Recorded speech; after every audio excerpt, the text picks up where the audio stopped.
All right. Hello. Hello, hello. I don't know if we need it because Oh, great. I can project pretty well too, though, if necessary. Well, good evening, everyone. I'm so happy to see you here for this third conversation about Water Street. My name is Nicole Brown. I have the honor of serving as your mayor of this wonderful city.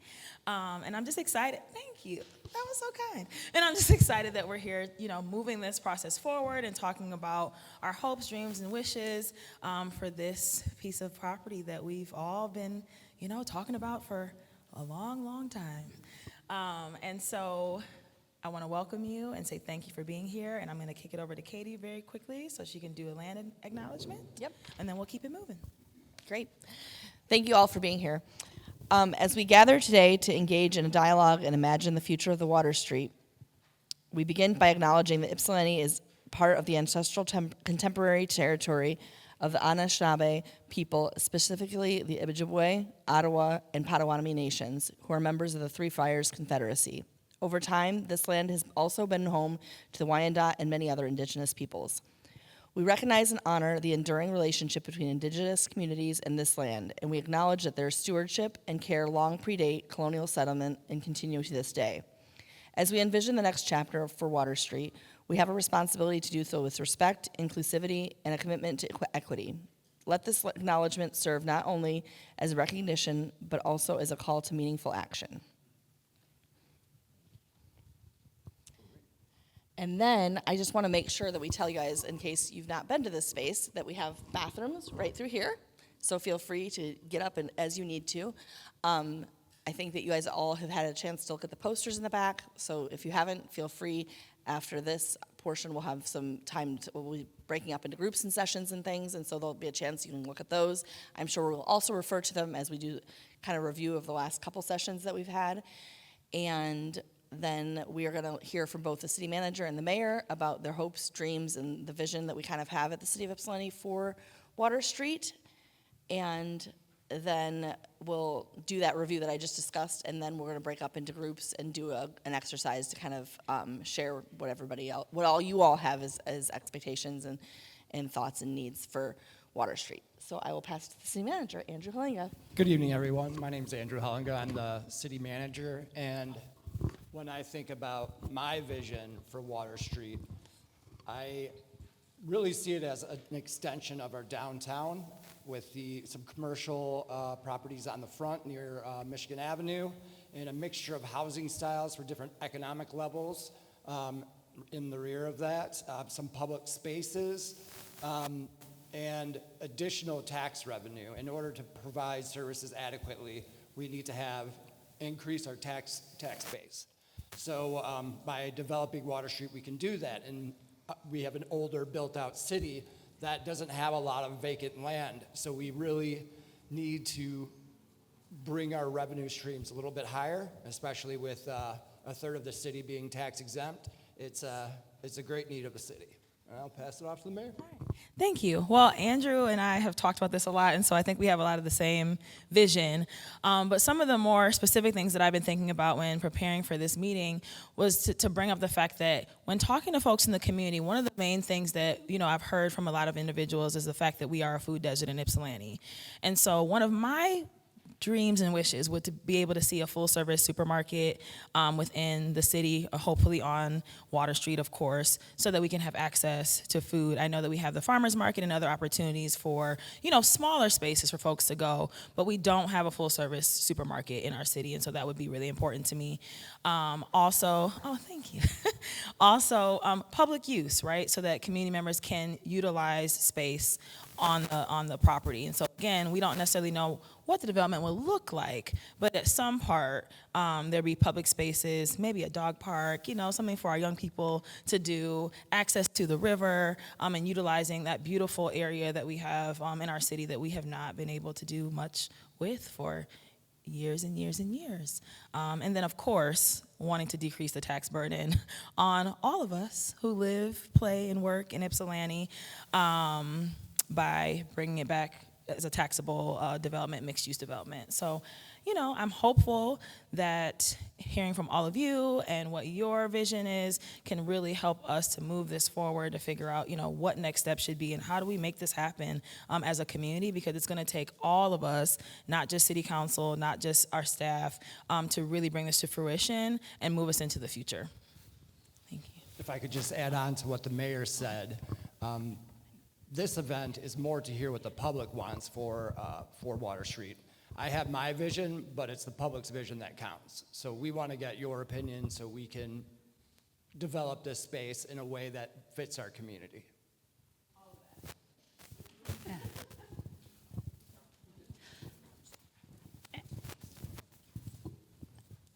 And my name is Megan Masson-Minnock. I'm with Carlo Wortman Associates, and we've been contracted by the city to help with community engagement around Water Street, but also to develop a RFQ process. So first, I'm going to go through what we've done so far, and I see a lot of familiar faces in the room who joined us the past 2 Wednesdays. But for those who weren't there, I just want to recap what happened. So we had a panel that was the history of Water Street with your former city manager, Ed Carisno, Teresa Gelati, who's your former city planner and community economic development director, and then Jeremy McAllen, who's here. Jeremy, can you raise your hand? Yeah, great. He was the former Washtenaw County Brownfield planner and is also currently an environmental consultant for the city. We went through the history of Water Street, and if you didn't have a chance to attend that session, there is a timeline board in the back, and then if you got a packet, the big 11 by 17 paper is a timeline. But those panelists, when they talked about how the plans for the transformation of Water Street had evolved while they were part of the city of Ypsilanti, what were the challenges, what were their hopes past and present, and what was the most important thing to know. They discussed how the building activities occurred on the site led to being contaminated. And again, in your packet in the back, you'll see that there was 40 separate properties on Water Street, and they had a whole variety of uses, which led to a whole variety of contaminants. And then they also talked about how different things derailed over time. The 2002 plan, that was really the dissolution of a business partnership more than anything else. The economic crisis and Great Recession in 2008 and the housing crisis then took a toll. And then also the pollution has made it a hard site to develop. That naturally led to our second session where our panelists were Scott Walewski. Scott, can you raise your hand? He's also from AKT Peerless, the environmental consultant for the city. Katie Jones, who you all know, and then Nathan Voigt, who's right here. Nathan, can you raise your hand? He is the Brownfield Redevelopment Coordinator for Washtenaw County. And we asked them about why were all these different entities involved? What were the opportunities, and what really is a brownfield? What could the city do to develop Water Street? And then we really got into that map that has all the pretty colors on it, which show different places where there is contamination on site due to the extensive testing that's been done over the years. And what's expected to happen in the future. And the big takeaways from that is that both the county, the county's involved to bring TIF monies to the table and has had a brownfield plan, and they are active partners in this. AKT Peerless has been hired by the city, but a lot of those what's funding their work are federal and state grants that have led to more testing and then will lead to actually hopefully cleanup this summer. And there was a discussion about how future developments can occur on the site when contaminants are removed or capped. Somebody asked the question, is there anything that's beyond remediation? And the simple answer was no, but there's a lot of complicated things that go behind that. And if you want to know more about that, Nathan and Scott and Jeremy can talk to you, I'm sure, for hours about that. But tonight, we're here to talk about what the community wants, because I'm going to pause because I'm not going to beat a train.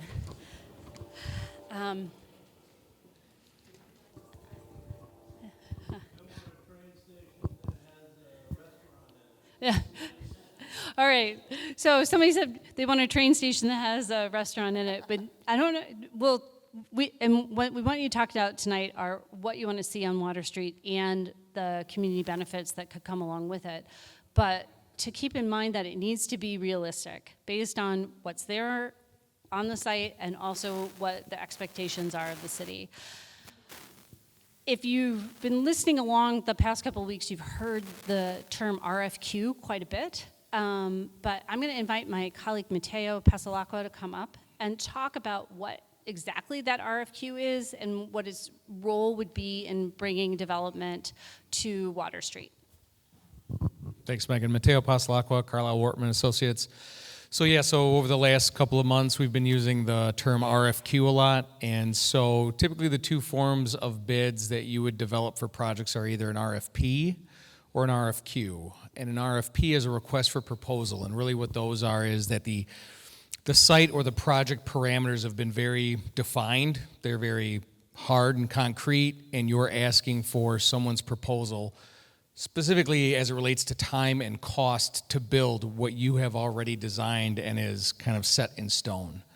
A request for qualifications is kind of akin to if you wanted to engage an architect about designing your house, right? Like you've got some ideas about what you want out of the house and where things should go, but nothing is set in stone, and more or less you are soliciting their resume to kind of see, do they have the skills, do they have the qualifications to take your ideas and kind of put them into a reality. So for this project, because Water Street is very, there's some flexibility in what we can do on the site, and there's some things that we are just going to have to work around. A request for qualifications is the better way to go because it really allows the community and the city a lot more flexibility to put into the RFQ. Again, what do you want out of the house? And so from there, we can kind of solicit bids or the qualifications that come in and find a partner that's really best suited to get us from A to B. Thanks, Matteo. So how we're going to ask you to contribute to that tonight is to break up into small groups. And the way we're going to get you into those small groups is look at your name badge, and there should be a number there. And if you didn't get a name badge, come up to the front table and we'll get you one in the beginning. That we'll get you one right after when we break into small groups. And they're numbered in the back, and there'll be a facilitator at each one. In those small groups, we're going to ask you to introduce yourselves. We're also going to review ask you to agree to small group norms. These are on page 3 of your packet. I'm going to go through them really quickly. And I'm going to thank Yodit Messon Johnson, who actually I've never met. I really, what? Yeah, but somebody else introduced me to these small group norms, and I've used them ever since. So number 1, use I statements. Speak for yourself and your experience. Be kind and brave. So speak your truth from compassion, but know where others may be coming from. Think about intent versus impact. Be aware of that difference between intent versus impact of your statement and actions, and how you intend it is not always how somebody experiences it. My personal example is with my sons when I come home from a long meeting like this and there are dirty dishes on the counter and I say, there are dirty dishes on the counter. They took it as criticism where I just was meant to observe. So then we talked about it and now I say things in a different way. And the dishes are put away a lot more often. Also, step up and step back. Be self-aware when you're contributing too much or not contributing enough, and our facilitators may ask you to do that. Also, ask for what you need. We'll have a number of people floating around, so they can get you a pen, an answer to a question, especially if you have questions about contamination or what the city can do, your city officials, and then also all the folks I introduced in the beginning who are either from the county or from AKT Peerless can answer a lot of those questions. When you're in your groups, one diva, one mic. If you can, please, one person at a time. If there's a lot of conversations going on, it can distract, and it can also make it difficult for us to write down what everybody's thoughts are so that those can accurately get to City Council. Please assume positive intent. Someone may do something that irks you. Don't assume that they're doing it maliciously. and I'm going to skip down because I feel like this one relates to that one, is when furious, get curious. So if something makes you angry, ask some clarifying questions about what that is. And if you can dig into that as a group or as an individual, that often really helps the discussion and maybe get to the nut of the problem or the crux of the issue. Please listen for understanding, with intent to truly understand what the other person is saying or expressing, and suspend judgment while listening. And then finally, none of us knows it all. Together we know much more, and I'm so glad that you came out tonight to share what you have as an individual and then in these small groups. When after that, we're going to talk about the expectations, and the basic expectation is that this site is expected to generate tax revenue for the city. We've got some maps of the site, specifically those ones that show where the contaminations are. You may be tempted, I know if it was me, to write things down and map out where you want all the different uses. We want you to have the understanding that we can't make any guarantees about what will go where. We'll take that information and we'll pass it along, but just if you look at the history of this site, when we've planned those, it hasn't always worked out, and so we don't want to make the promise that it could. We're going to ask you as a group to share your hopes and fears about the site in order to just get all the juices flowing, and then we're going to ask you to brainstorm some community benefits. And those community benefits can be mixed or low-income housing, recreation, parks, public infrastructure, public transportation like bus stops or shelters, sustainable energy, making it so that folks in Ypsilanti could either work on these projects or bid on these projects, or local small businesses or minority-owned businesses, women-owned businesses, and also education, mentoring, or other activities that would help employment or local residents. We're going to ask you then to use a grid poster and sort out those community benefits into needs and wants. And I'm going to do this right here with some of the things I heard from the mayor and the city manager. But just the best way I can think of is to categorize the needs and wants is, I talk about my sons a lot because I love them dearly. My youngest son, when he was 3, we went to a pancake house. And at one point in time, he looks at me, he says, I need to go to the bathroom. So we went to the bathroom. Well, service took a long time, and after we were 20 minutes in and he's only drank water, he looks at me and says, I need pancakes. He doesn't need the pancakes, he wanted the pancakes. So if you can use that rubric or lens in thinking about those needs and wants, especially with what's on the site, to be realistic and what the city's expectation is. So we had extension of downtown was one thing that Andrew said. And so I'm going to put it like somewhere in here, and then you two can shout out to tell me whether to move those things. Additional tax revenue. Need. Okay, need. Oh, I love the group that people are saying it. Public use, and then some part of it.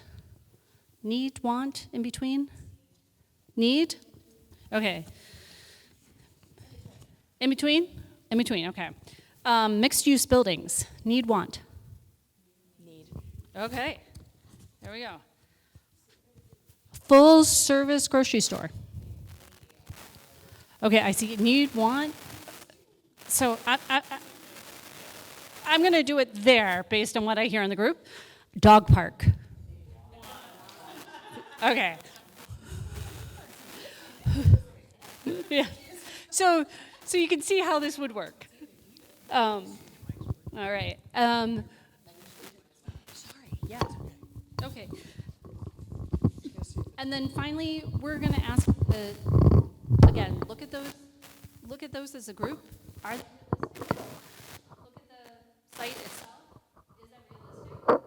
Agree as a group what you want to the overall. It's you. It's me. Yeah. You are. I'm the issue. Maybe if I'm down here, does that help? A little. I mean, it was weird. It just. I have a unique electronic aura. Okay, so at the end, we're going to ask you to report out to this group. But also, if you volunteer to be the person who reports out to the whole group, know that we are videotaping this, and so then you're also going to be on the city's YouTube channel, And using a microphone so that everybody can hear you. using a microphone that everybody hears. And we'll see if I'm the only one who has this aura. And then at the end, we'll just talk about big takeaways. But I really, I'm going to hand it over to the mayor to just talk a little bit to close us out. And for right now, and also to talk about why we need that tax revenue to be part of it. Well, honestly, I feel like this group kind of knows. Y'all were answering the needs and the wants very well, but really, we need taxable revenue for a number of reasons. Number one, to provide everyone in this community with adequate and effective and efficient services. And so there's a lot of times where we get emails, calls, even sometimes maybe some complaints every now and then, I don't know, about, things that folks want to see, right? Different levels of increased cleanup, tree trimming, just different things that, are expected. And that we absolutely need, but we may not have the financial stability or ability, I would say, to increase staffing or provide certain services because we don't have the funds to do so. We are a lean, mean working machine at the city, and so in order for us to increase staffing, to increase our ability to provide new and even innovative services, you need money for that. And so while I know that there are folks out here who may or may not be in this room who see Water Street as a space that, could potentially, let's say, be a park. That is not, I think, a need right now. We have beautiful parks in our community, and we need it to be tax generating to really offset a lot of the untaxed space that we have in the community at this point in time so that we can really be a fully functioning community, providing all of you with the adequate, again, and wonderful services that you all rightfully deserve. And I think, was there something you were supposed to do, Katie? Or no? No? No? Yeah. Okay. No, I think we're ready that's to break into small groups. So look at your name tag, find the table in the back, and we are running exactly on time. We'll come back at 7:50.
Welcome back.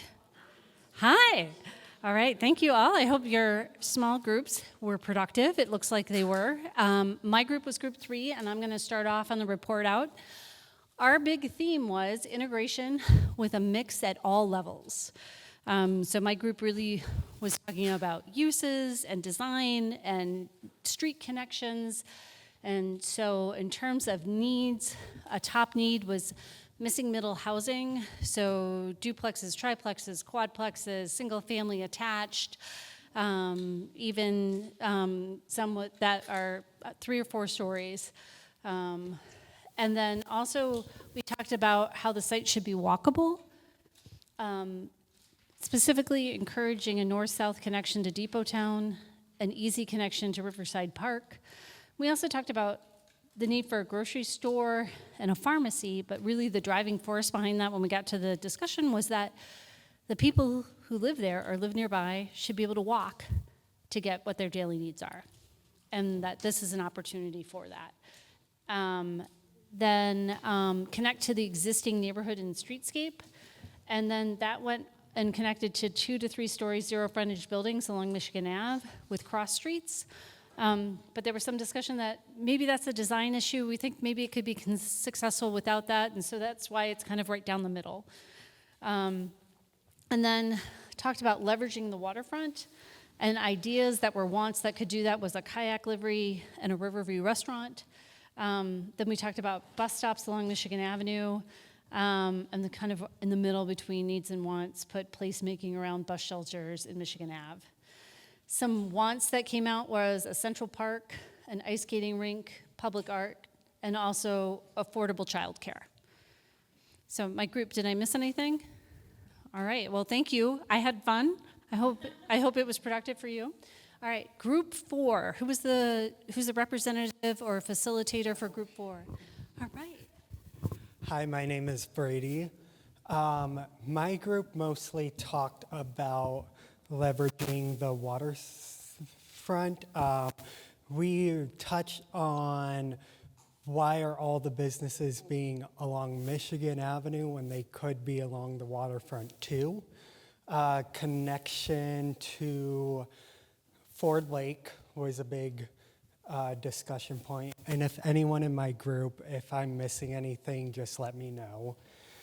So we got a reason for people to come downtown.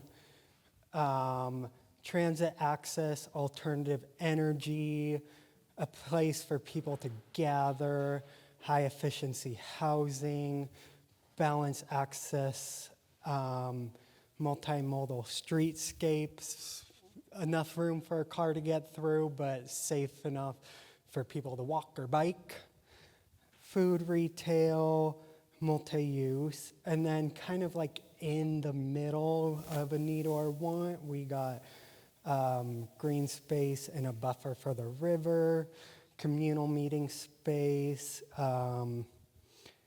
and signs to let you know how to get to Ford Lake from the site. And then wants, riverfront cafes, entertainment, historic education features, I'm going to say this wrong again, a velodrome? Velodrome. And mixed retail. Next we have group 2.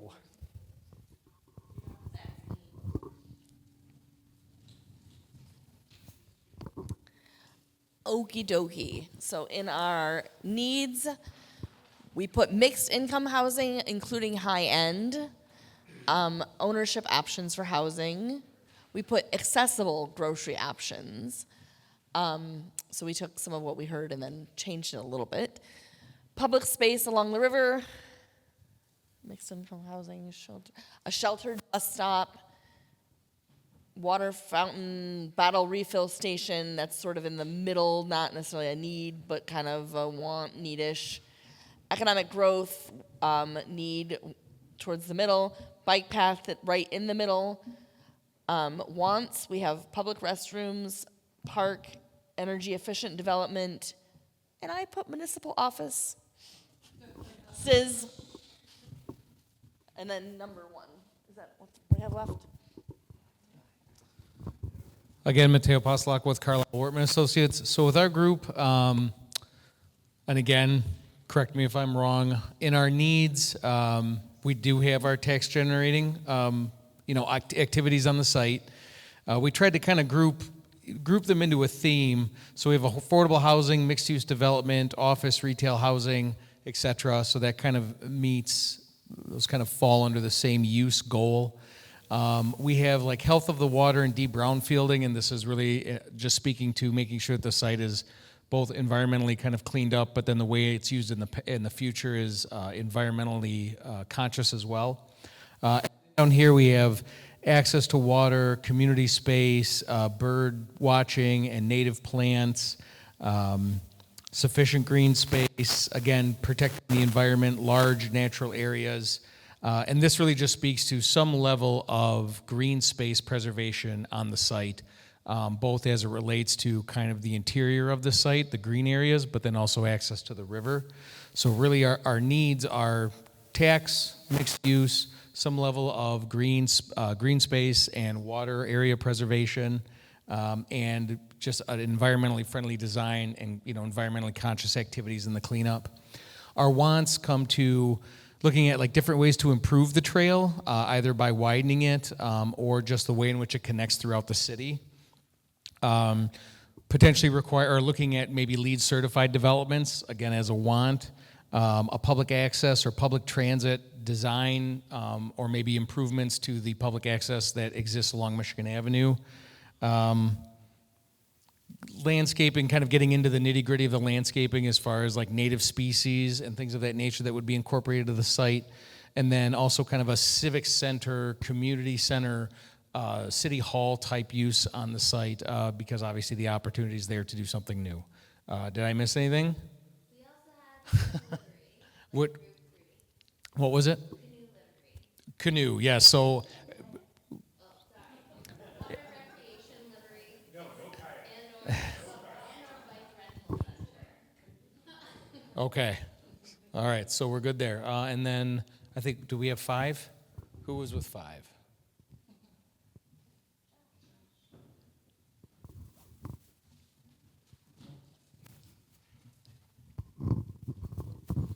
Hi everyone, my name is Josh. We had a lovely discussion talking about a wide variety of topics. One of the main things we really hit on is looking at density. How can we implement as much density as possible in order to increase our tax base? That was one of the main needs that we discussed in the group. One of the other things is looking at variety. How can we develop this site to be as successful as possible? And we're not just looking at, developing it all at once, but developing it over time, so that a community can form over time as our cities have naturally done historically. One of the other things is maintaining public access to the river. The river is one of our greatest natural resources in the city, and so ensuring that the public has adequate access is, crucial to the development. Another big, or another need discussed is that we want to see mixed-use buildings, looking at ensuring that we don't just have mixed-use buildings where like maybe there's a fitness center for an apartment building on the first floor, but looking at commercial uses, active uses that will activate the space and bring people and build community within the area. And then walkable, that was another crucial thing that we looked into. And then the one need that was included, we would have a Trader Joe's, essentially, or a grocery store. That would, as we look to increase density, ensuring that we have a grocery store so that people have adequate access to food and are able to, walk to a grocery store would be, crucial to the survival, to the success of that neighborhood. And then for the wants, we have one item on here, and that includes a riverfront cafe and restaurants. So essentially being able to overlook the river while you're eating, sounds pretty lovely on a summer day. We have great summers here. So, yeah. All right. Oh, yeah, it's everybody. Yeah. Yeah, well, do you want to have some open discussion? We have time.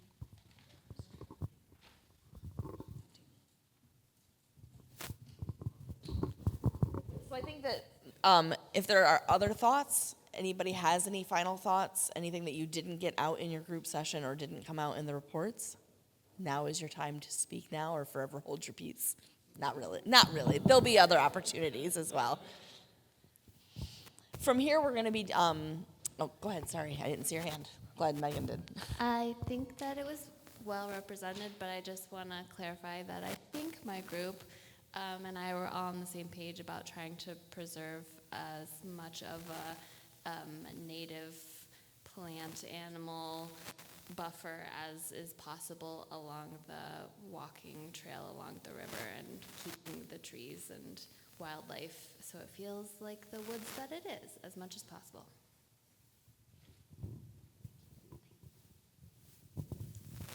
Anybody else? Last thoughts?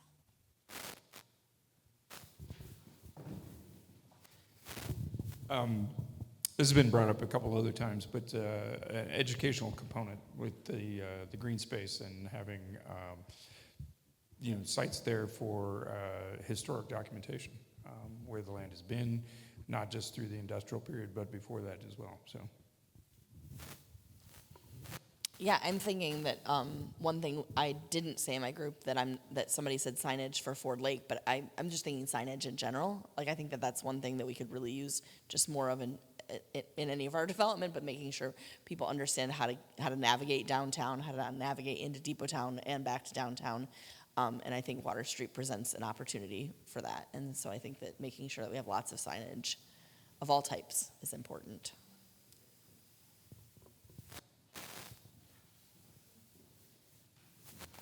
Awesome. Well, thank you all. So yes, we have one more. I keep thinking I've left enough time. I think the city needs a central square or a place that everybody considers is the center. This feels sort of like a center, but Frog Island sort of feels like a center. Rivers, it would be a notion that is prevalent in a lot of urban settings in Europe, where people say, "We'll meet you there," and everybody knows where there is. I think it helps to be part of the unifying element of what being an Ypsilantian is about. If that could be created, and maybe the Water Street represents an opportunity.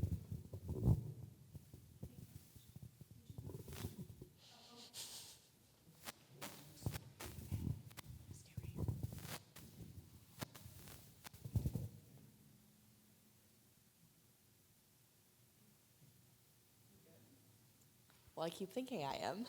And so I'm leaving a little empty, uncomfortable space for everyone.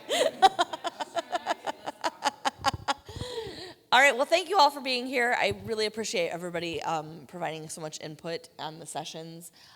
We will be doing some continued community engagement. We'll be doing some focus groups and that kind of thing, as well as I believe that we discussed also doing electronic components. So keep an eye out for those things. I think I've said it every session, but I'll say it this one as well. If there is something that you haven't been able to present that you would like to make sure that it's heard, feel free to email me. My name is Katie Jones. My email is kjones@cityofypsilanti.com, and I can save those things and also make sure that we are discussing them as we move into that development of the RFQ.